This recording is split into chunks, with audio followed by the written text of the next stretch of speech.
우리 증시의 중요도가 네. 아시아 전체에서 아니면 이머징 마켓 전체에서 봐서 상당히 많이 떨어집니다. 이제 안타까운 건데 한국은 두 자릿수 성장하는 그 대형주를 찾기가 거의 불가능하다. 최근에 주가는 많이 올랐다고 저희가 자부를 하지만 상대적인 위상이 그렇게 높지는 않습니다.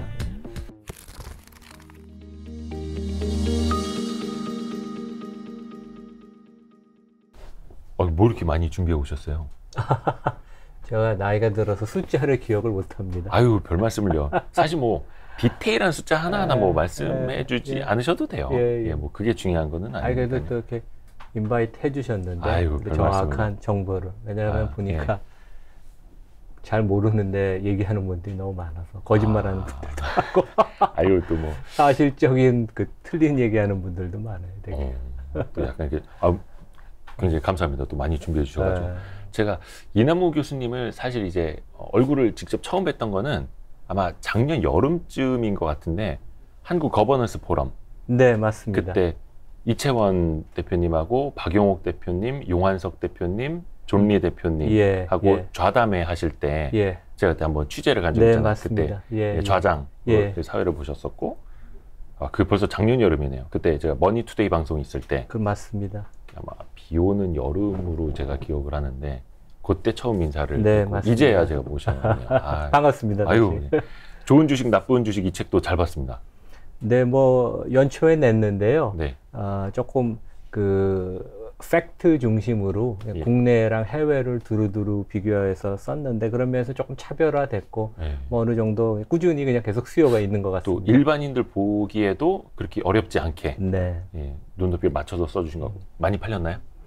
뭐 그냥 요즘 베스트셀러 기준은 충족을 하는 것 같습니다. 오, 축하드립니다. 축하드립니다. 야, 그래서 저희도 요거는 저희가 사서 본 책입니다. 오시기 전에. 감사합니다. 훨씬 전부터. 지금 연세대학교에서 강의를 하고 계시고.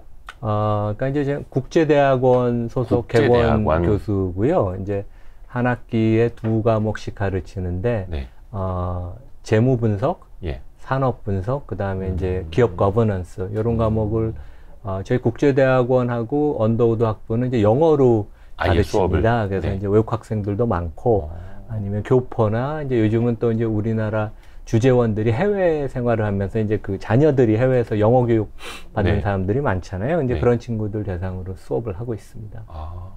그러면은 그 학생들도 거의 직접 투자에는 관심이 좀 많겠네요.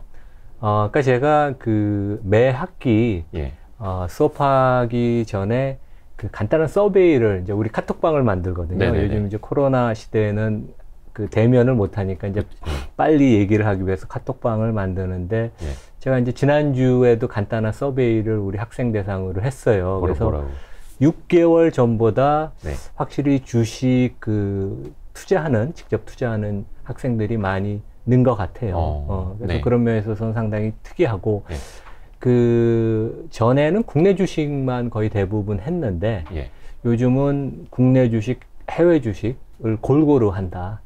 이제 그게 좀 어떻게 보면 이제 투자 대상이 이제 광범위해지니까 포트폴리오가 분산화되니까 뭐 좋죠. 그리고 이제 제가 뭐 암호화폐에 관해서 하나 물어봐요. 암호화폐를 하냐. 그랬더니 아직까지 전체 학생 중에 암호화폐를 자기가 투자한다고 한 학생은 한 15%. 그러니까 아직까지 저희 뭐 대학원하고 학부생이어서 어떻게 보면 또 뭐 아주 광범위한 그 표본은 아니지만 학생들은 주식 투자는 하여간 두루두루 요즘 많이 하고 국내 해외 기업 다 관심이 많은데 아직까지 암호화폐는 좀 아주 극소수만 한다. 뭐 그런 제가 이제 그 데이터를 한번 학생들한테 받아보니까 그렇게 느꼈습니다. 사실 제가 궁금한 건 수익률인데 사실 대한민국에서 연세대 또 국제대학원 정도 다닐 정도면 굉장한 브레인이고 그것도 다른 사람이 아니라 또 이남우 교수님의 제자들이면 야, 수익률이 어떨까? 이거 물론 저희가 뭐 통계로 증명을 할 수는 없겠습니다만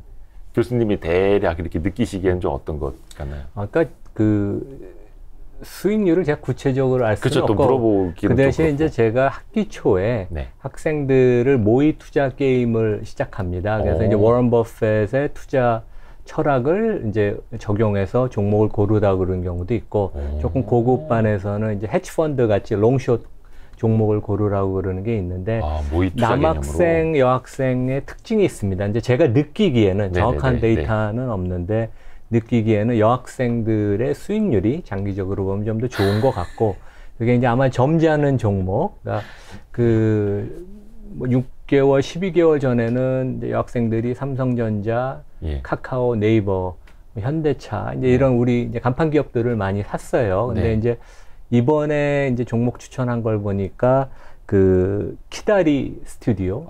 학생들이 한 그러니까 거. 브랜드 X, 그다음에 뭐 SM. 그러니까 이제 요즘 핫하고 트렌드. 그러니까 여학생들이 이제 그런 거를 좀 자기 어떻게 보면 이제 컨슈머에 대한 어떤 자기 생각이 있으니까 이제 그런 것 같고 키다리는 이제 우리나라에서 뭐 네이버, 카카오 다음으로 웹툰 컨텐츠 제공하는 데라고 제가 알고 있습니다. 근데 남학생들은 또 팔란티어, 그러니까 미국에 이제 방산하는 이제 데이터 분석 기업 아니면 엔비디아. 왜냐면 남학생들 게임 많이 하니까 그래픽 칩스가 필요한 걸 아니까 뭐 엔비디아는 뭐 성과가 되게 좋았지만 그래서 약간 남학생, 여학생 성향이 있는 것 같고 길게 보면 장기적으로는 좀 안정적인 수익을 누리는 게 여학생들이 아닌가 이제 그런 제가 이제 뭐 정확한 데이터는 아니지만 제 이제 관찰에 의한 그런 생각입니다. 아니 비슷한 내용이 책 안에도 나오잖아요. 그렇죠. 여성들의 수익률이 남성들보다 좀 꾸준하고 더 잘 나오더라. 그러니까 미국에 보면 한 20년 전쯤 캘리포니아 주립대학 교수들이 그러니까 이제 논문 제목이 Boys will be boys. 남자는 그냥 남자야. 남자는 내가 주식의 적정 가치를 잘 안다. 과잉 확신을 해서 이제 매매를 하고 여성은 항상 내가 주식을 오래 한 경험이 있는 사람도 뭔가 나는 아직 초보자야. 초심으로 돌아가고 그다음에 새로운 것을 배우려고 그러고 그래서 미국도 그런 데이터가 있고 국내도 얼마 전에 이제 자본시장연구원에서도 이제 그런 분석 결과가 나왔고 NH투자증권 여러 데이터가 보면 국내외 일반적인 수익률은 여성이 남성보다 낮다. 근데 이제 그런 팩트가 있습니다. 맞아요. 차 좀 드십시오. 남자들이 반성을 좀 해야 되고 아까 이제 과잉 확신도 이야기를 하셨습니다만 뭐 있어? 뭐 한 방이야. 약간 지르는 것도 있고. 그렇죠. 참을성이 약간 떨어지는 것도 물론 이제 일반화할 수는 없습니다만. 그러니까 이제 투자가 어떻게 보면 특히 이제 우리 일반 투자가들한테 이제 말씀드리는 건 투자는 경험이다. 왜냐하면 내가 사용하는 그 회사의 제품과 서비스 아는 거 중심으로 하면 큰 실수를 안 하거든요. 투자라는 것은 대박 나는 종목을 고르는 것보다는 좋은 종목을 두루두루 고르고 큰 실수를 하지 말아야 되거든요. 근데 이제 5종목을 들고 있는데 결국 하나가 잘못 고르면 50% 마이너스가 나면 전체 수익률을 망가뜨리는데 그런 면에 있어서는 하여간 여학생들의 어프로치가 어떻게 보면 합리적이고 장기적으로 좀 안정적인 수익을 더 누리는 게 아닌가 그런 생각을 해봅니다. 이 책에도 이제 투자는 그래서 습관이 중요하다 이런 이야기도 해주셨고 맞습니다. 아니 근데 교수님이 상당히 좀 바쁘신데 최근에 유튜브를 시작을 하셨더라고요. 뭐 잘한 건지 잘못한 건지 모르겠는데요. 이제 책을 내고 나서 제가 조금 이제 해외 쪽 활동도 많이 하고 그다음에 제가 뭐 리서치 아니면 헤지펀드 운영도 하고 좀 경험이 독특하니까 유튜브 뭐 방송에서 좀 불러주셨어요. 그래서 나오다 보니까 섭외 1순위죠. 후배들이 아니 컨텐츠를 갖고 있는데 본인이 좀 차별화된, 그러니까 좀 그러니까 일반 투자가를 교육시키는, 유행을 따라가는 것보다는 그러면 좀 정통에 가까운 본인이 직접 하는 그런 유튜브를 한번 시작해보면 어떤가. 그래서 좀 주저주저 하다가, 그래서 뭐 그냥 용기를 내서 지난주에, 그래서 이나무의 좋은 주식 연구소라고 시작을 했습니다. 그래서 이나무의 좋은 주식 연구소. 그래서 한 너댓 개 올렸는데요. 뭐 아직은 구독자가 많지 않은데, 이제 꾸준히 뭐 열심히 해보려고 합니다. 알려줘야죠. 그래서 이제 저희가 조금 이제 신경을 쓰려고 한 부분은,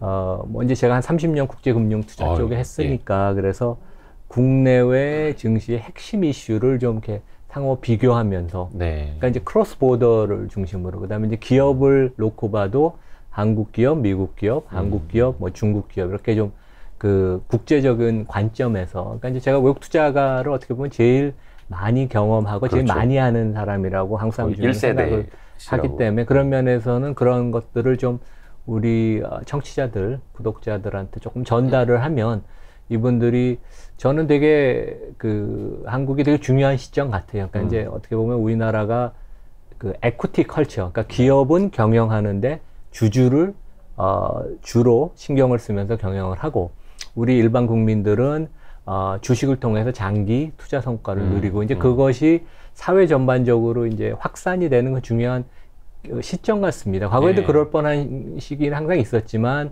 기업들이 잘못하거나 아니면 개인들이 너무 단기적인 투자를 해서 그게 이제 정착이 못 됐는데 그랬죠.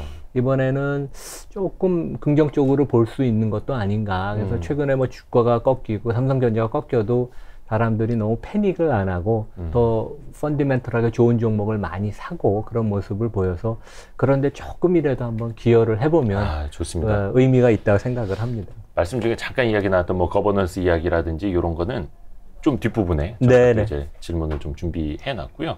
그러니까 사실 저는 그래요. 유튜브라는 게 거창한 게 아니더라고요. 그래서 그냥 SNS라고 저는 생각을 합니다. 예, 유튜브는 절대 브로드캐스팅이 아니다.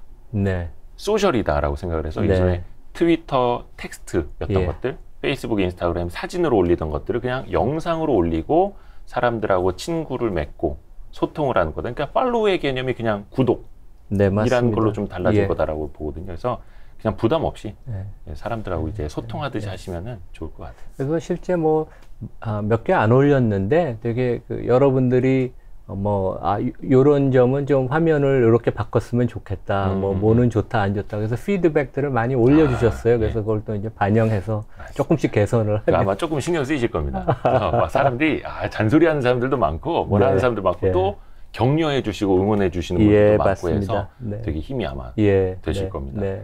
근데 잠깐 말씀을 해 주셨는데, 우리 이남우 교수님이 사실 국내 IB, 증권계, 어떻게 보면 이제 글로벌리하게 진출하신 1세대라고 볼 수 있잖아요. 네, 뭐 그런가요? 거의 JP모건 아테법인 대표. 90년대 중반에 이제 JP모건 홍콩에서 근데 뭐 젊었었을 때입니다. 그래서 이제 바이스 프레젠트 이제 아시아 기업, 일본 기업 리서치 했었고 뭐 소니 같은 회사도 이제 제가 커버했었습니다. 옛날에.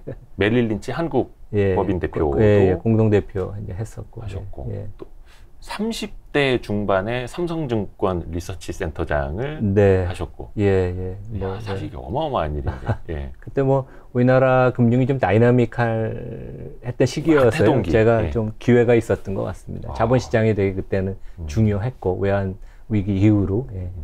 그래서 참 지금 그 어마어마한 커리어를 갖고 계신 이남우 교수님의 식견을 우리가 무료로 유튜브에서 얼마든지 찾아볼 수 있는 아주 좋은 시대가 됐습니다. 근데 저는 궁금한 게 그거예요.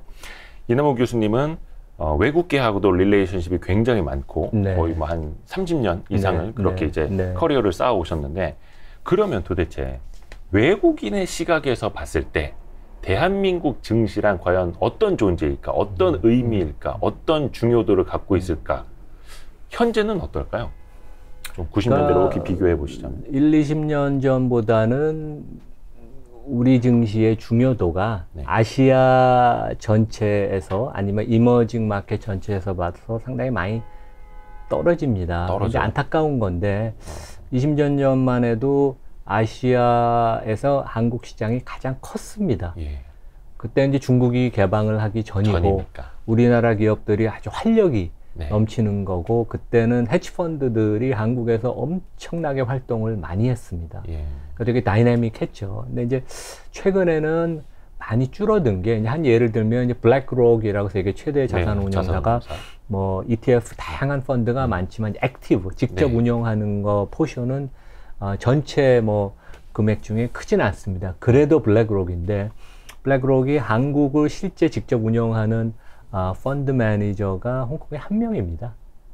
한국을 담당하는 사람이? 운영하는 사람이. 중국 담당하는 사람은 이런 경우에 보통 3명, 5명. 직간접적으로 업종까지 보는 사람. 그러니까 이제 그만큼 우리의 그 위상이 많이 줄어들었죠. 그래서 이제 어차피 아시아나 이머징 마켓의 투자는 배당 수익을 보고 하지 않고 성장을 보고 하거든요. 90% 이상의 투자가가. 그러면 이제 이 사람들이 얘기하는 게 한국은 두 자릿수 성장하는 그 대형주를 찾기가 거의 불가능하다. 삼성전자 빼놓고 뭐가 있느냐. 이제 최근에는 뭐 네이버, 카카오가 뭐 최근에는 좀 주가가 많이 흔들렸지만 근본적으로 성장을 좀 높게 하니까 그 외에 뭐 얼마나 있느냐. 내수주 중에 어떤 회사, 상장사가 10% 이상을 계속 성장하느냐. 이제 그런 면에 있어서는 저희가 좀 많이 불리해진 것 같고, 그래서 심지어는 이제 대만, 우리는 이제 항상 대만을 좀 우습게 보는데, 삼성전자는 TSMC를 우습게 보고, 우리나라 국민은 대만을 우습게 보는데, 대만이 훨씬 투자하기 매력적인 국가라고 그거는 완전히 각인이 됐습니다. 그래서 외국인들 시각에서. 예, 그래서 이머징 마켓 지수 구성을 봐도 중국이 35%, 대만이 15%, 한국이 이제 13%입니다. 그런 적은 한 번도 없었거든요. 그래서 저희가 기업도 분발을 더 해야 되고, 정부도 이 투자 환경이나 이런 걸 좀 더 우호적으로 만들어서, 지금 퍼가 최근에 많이 내려갔잖아요. 뭐 11배, 12배 시장 전체로. 이제 퍼가 더 올라가야지 시장이, 투자가가 이 시장을 신뢰하고 장기 성장성이 있다고 보는 거거든요. 그런 면에서는 갈 길이 아직도 좀 멀다고 생각합니다. 저 어릴 적만 하더라도 아시아 4마리의 용, 아시아의 맹주, 막 이런 표현 되게 많이 썼었잖아요, 언론에서. 근데, 야, 아시아의 맹주라는 표현은 이제는 축구 경기에서도 못 듣고, 경제에서도 못 듣고, 야, 진짜 옛날 표현이 됐네요. 그러고 보면 저도 얼마 전에 이렇게 밸류에이션 쭉 비교해 보니까 우리나라 밸류에이션이 뭐 중국, 대만보다 낮은 건 물론이고, 인도, 인도네시아 이런 데보다도 낮고, 거의 아시아에서도 거의 최하더라고요. 그렇죠. 예. 근데 한국 기업이 그 제품의 경쟁력, 그 다음에 수익성으로는 세계적인 기업들이 많습니다. 근데 이제 거버넌스가 좀 떨어지고, 그 다음에 이제 정부의 리더십, 거기서 이제 또 내수가 침체가 되면서 여러 가지 증시가 최근에 주가는 많이 올랐다고 저희가 자부를 하지만 상대적인 위상이 그렇게 높지는 않습니다. 그러게요. 지금 코스피 PR이 한 10.5배에서 11배? 한 그 정도 왔다 갔다 하더라고요. 그러면은 우리 입장에서는 그죠. 억울하죠. 답답하죠. 막 화나죠. 근데 외국인들이 봤을 때는 야, 너희 시장은 딱 그 정도 수준이야. 그럼 이렇게 본다는 걸까요? 그러니까 뭐 적정하다고 봅니다. 그러니까 뭐 실제 외국 투자가는 한국을 특별히 사랑하거나 싫어할 이유도 없죠. 그러니까 매력적이고 돈이 될 것 같으면 투자를 하는데 퍼가 그렇게 낮아졌는데, 퍼가 낮아진 거는 최근에 이제 주가가 좀 주춤하는데 기업 이익이 상향 조정이 된 거죠, 추정치가. 그래서 이제 퍼가 낮아진 건데, 그런데도 실제 몇 달 동안 금년 들어서는 전반적으로 거의 30조 원을 외국인이 순매도 하지 않았습니다. 물론 이제 그 대부분은 삼성전자, SK 하이닉스 두 종목에 집중이 됐지만. 약간 이제 주가 측면 조금 디테일하게 들어가 보자면, 우리나라는 이제 소규모 개방 경제고 수출 주도 국가고 하다 보니까 대외 경제에 되게 민감하게 반응을 하잖아요. 맞습니다. 또 대부분의 산업들이 거의 내수를 제외하고는 이제 사이클이 있고, 조선, 석유화학, 슈퍼 사이클부터 뭐 반도체, 뭐 작은 사이클, 너비만 다를 뿐이지 사이클이 있는데, 그리고 외국인 입장에서는 사이클이 있어서 한국을 좋아할 때가 있을 거고, 사이클이 있어서 한국을 또 싫어할 때가 있을 거 아닙니까? 그러니까 한국은 근본적으로 세계에서 가장 경기에 민감한 경제 구조, 산업 구조를 가졌다고 30년 전에도 생각하고 10년 전에도 생각하고 지금도 생각을 합니다. 거예요? 그것은 이제 변함이 없죠. 근데 옛날에는 한국이 가장 대표적인 기업이 다 많았는데 요즘은 다른 대표적인 기업이 중국에도 있고 대만에도 있고 다른 나라에도 이제 많다는 다른 초이스죠, 되게. 그래서 이제 그 차이가 있습니다. 그래서 이제 우리가 영어로는 cyclical, 경기에 민감한 그 산업 구조를 가졌는데, 이게 이제 우리나라 뭐 반도체, 자동차, 석유화학, 철강, 최근에는 우리가 제일 열심히 하는 배터리도 결국은 지금은 성장을 하지만 cyclical 해질 겁니다. 설비 투자를 많이 해야 되니까. 근데 이제 기본적으로 자본집약적인 비즈니스 모델, 그 결과로 야기되는 cyclical, 경기에 민감한 비즈니스 모델은 시장에서 페널티를 받습니다. 근데 그것은 꼭 한국 기업을 싫어하는 게 아니라 삼성전자, 하이닉스가 경쟁하는 마이크론도 미국에서 보면 맞아요. 주가 밸류에이션이 엄청 낮아요. 그래서 그런 기업은 왜 페널티를 받냐 하면 기본적으로 숙명적으로 항상 투자를 많이 해야 된다. 그러니까 유형자산에 과도 투자하는 것을 시장은 싫어합니다, 월가는. 두 번째는 이익이 예측하기가 어렵다. 거의 불가능하다. 왜냐하면 이제 2022년에 결국 메모리 사이클이 꺾일지 안 꺾일지 지금도 논란이죠. 논란이고. 그런데 잘 모르니까요. 그리고 실제 우리나라 대기업 CEO들한테 내년 이익 얼만큼 되냐고 보면 자기도 모릅니다. 목표를 세울 뿐. 예, 목표를 세우고 그 자체가 목표이지 자기가 자신 있게 내년에 이익이 어느 정도 날 것입니다. 그러니까 그만큼 어려운 거죠. 그래서 이제 그러한 시장은 기본적으로 불확실성을 싫어하지 않습니까? 그래서 그런 면에서 우리가 실력보다 조금 손해를 봅니다. 그래서 이제 안타깝죠. 그런 면에 있어서는. 그 이제 구조적으로 이제 그렇게 우리 그렇죠. 산업 구조가 네. 그렇게 돼 있는 거니까 어쩔 수 없는 건데 맞습니다. 그래서 이제 설계하는 팹리스보다는 제조하는 파운드리가 밸류에이션이 낮고 네. 제약 바이오도 그런 바이오 의약품을 개발하는 회사보다는 뭐 CMO하는 제조하는 회사가 좀 또 낮을 수밖에 없고 근데 네, 그렇죠. 우리나라가 정말 강점이 있는 건 또 제조란 말이죠. 그래서 그렇죠. 바이오를 하더라도 뭐 삼성 바이오도 그렇지만 뭐 자체 개발도 있습니다만 이제 CMO라든지 또 뭐 비메모리도 이제 하는 거 좋습니다만 역시 파운드리 제조 쪽으로 또 이제 늘려가려고 하고 네. 또 근데 그거는 이게 어쩔 수 없는 선택인가 싶기도 하고요. 그렇죠. 근데 뭐 그게 한국, 일본, 독일, 그러니까 전통적인 제조업에 강한 나라들의 어떤 공통적인 현상이고 이 세 나라는 보면 다 밸류에이션이 그렇게 높지가 않습니다. 그리고 아직까지는 R&D, 인력, 브랜드, 그런 고객 관계 이런 것들 이제 무형자산이라고 그러죠. 네. 무형자산은 아직까지 우리가 좀 부족하고 유형자산은 많거든요.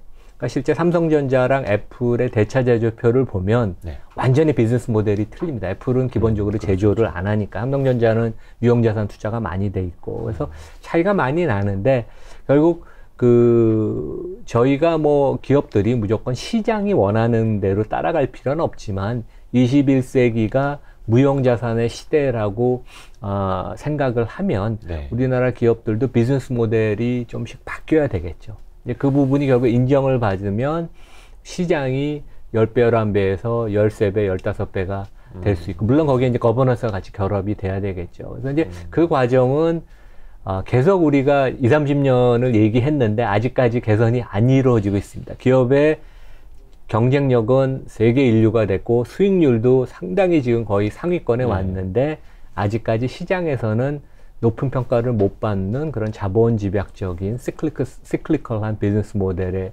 그런 그 취약점을 우리가 좀 노출하고 맞습니다. 있습니다. 예. 그래서 나스닥 기업들도 우리가 이제 되게 부럽게 보고 있는 것 중에 하나가 자본 자체가 많이 필요가 없으니까 계속 배당을 하고 오히려 막 감자를 하기도 하고 막 이런 그렇죠. 식으로 해서 주주를 막 돌려주고 예, 막 그렇습니다. 부럽습니다. 우리도 언젠간 그렇게 또 가야 되는데 또 하나 궁금한 게 앞에서 좀 시클리컬, 사이클이 있는 산업 이야기를 해줬는데 사실 주식이라는 게 이제 성장을 기반으로 보고 투자를 하는 게 맞습니다만 싸도 너무 싼 기업들이 있지 않습니까? 예를 들어서 뭐 석유화학이 될 수도 있을 거고 한때 건설이 될 수도 있을 거고 PER이 막 3배, 4배밖에 안 되고 심지어 어떤 애는 막 PER 2배짜리가 나타나기도 하고 그러면 그때는 어떤 분은 그런 이야기 하더라고.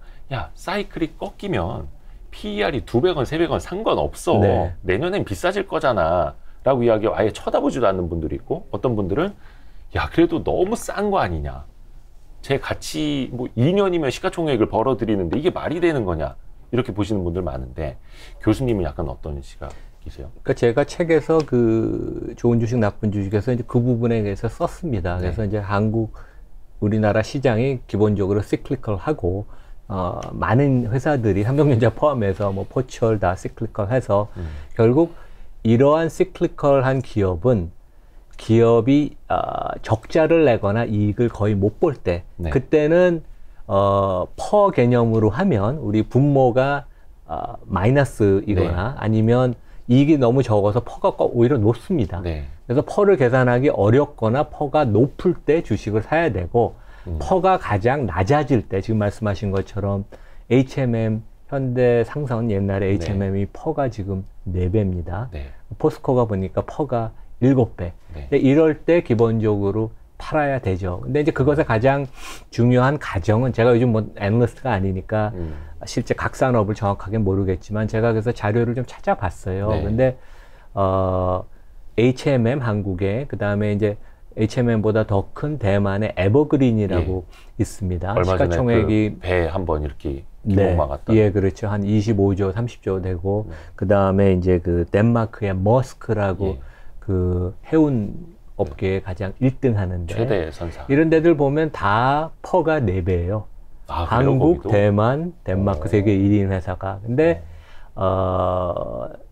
국내 HMM은 좀 우리 애널리스트 아직 경험이 부족해서 정확하게 추정을 하는지 모르겠지만 제가 골드만삭스 자료를 며칠 전에 찾아봤는데 머스크는 올해가 이익의 정점이고 내년에 이익이 30-40%, 40-50% 감익하고 2023년도 감익을 한다고 봅니다. 그리고 이제 비슷한 그 시클컬의 대표적인 기업인 포스코도 퍼가 7배지만 내년 후년에 감익한다고 애널리스트들은 보더라고요. 뭐 모든 애널리스트가 동의하지는 않겠지만. 그래서 실제 이러한 시클컬 비즈니스가 올해가 이익의 정점이라고 생각하면 이런 회사들 주가가 5, 6월에 다 꺾였거든요. 에버그린 같은 데 주가가 45% 빠졌더라고요. 그래요? 그러니까 저도 약간 놀랐는데 시장의 평가가 맞을 수도 있습니다. 왜냐하면 내년 이익이 정점이면 당연히 주가는 올해쯤 피크를 치고 내려가는 게 맞죠. 근데 틀릴 수도 있는 게 애널리스트들의 그 추정이 항상 틀릴 수도 있죠. 그러면 내년에도 이익이 감익하는 게 아니고 길어지면 주가가 다시 반등을 할 것입니다. 이제 그 부분은 이제 가장 어려운 부분이죠. 결국 삼성전자가 내년에 계속 이익이 증가할지 감익할지는 논란이 있으니까. 근데 기본적으로는 퍼가 낮다고 이거 무조건 사야 되는 거 그거는 아니고 이유가 있고 그 과정은 올해가 연말에 가까울수록 기업 이익의 피크라고 한국 해운사, 대만 해운사, 덴마크 세계 1위의 해운사가 얘기를 해주고 있습니다. 물론 이제 그게 뭐 2년짜리 사이클이 3년이 될 수도 있는 거고 요거에 따라서 좀 달라질 수는 있겠습니다만 그래서 그 이제 애널리스트 분들이 이제 계속 추적 관찰을 해야 하는 거고요. 참 어떻게 보면 이제 밸류에이션이라는 속성 안에 굉장히 참 많은 것들이 담겨 있는 것 같아요. 그러니까 주식시장이 제가 30년을 참여해왔지만 매일, 매주, 매년 틀리고 각 사이클이 조금씩 틀려서 그래서 상당히 재미있고 항상 배우는 자세로 임합니다. 맞습니다.